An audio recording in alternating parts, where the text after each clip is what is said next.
इमरान खान ने जाने से पहले हमारे लिए जाल फेंका, पेट्रोलियम मसनूआत दिल पर पत्थर रखकर महंगी की, गरीबों को रिलीफ दे रहे हैं, पंजाब में आटा सस्ता कर दिया, खैबर पख्तूनख्वा में भी कीमतें कम करेंगे। वजीर आला ने 24 घंटे में जवाब ना दिया तो खातिम हाजिर है, वजीर आजम का मनसेहरा में खिताब।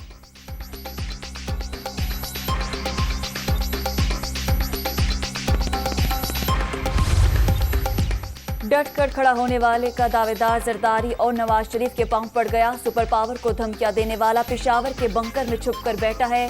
2 नंबर लीडर का बयानिया, साजिश और मैंडेट सब 2 नंबर। इनकलाब हेलीकॉप्टर पर सवार होकर नहीं आता, जितने मार्च करने हैं कर लो, हुकूमत को कुछ नहीं होगा। मरियम नवाज की मनसेहरा में गरज परस।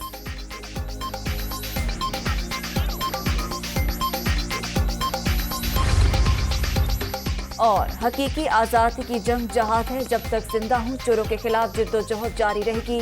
दोबारा इस्लामाबाद जाने की तैयारी जारी, अब कोई रोक नहीं सकेगा, हक ना मिला तो छीन कर लेंगे, इमरान खान की ललकार।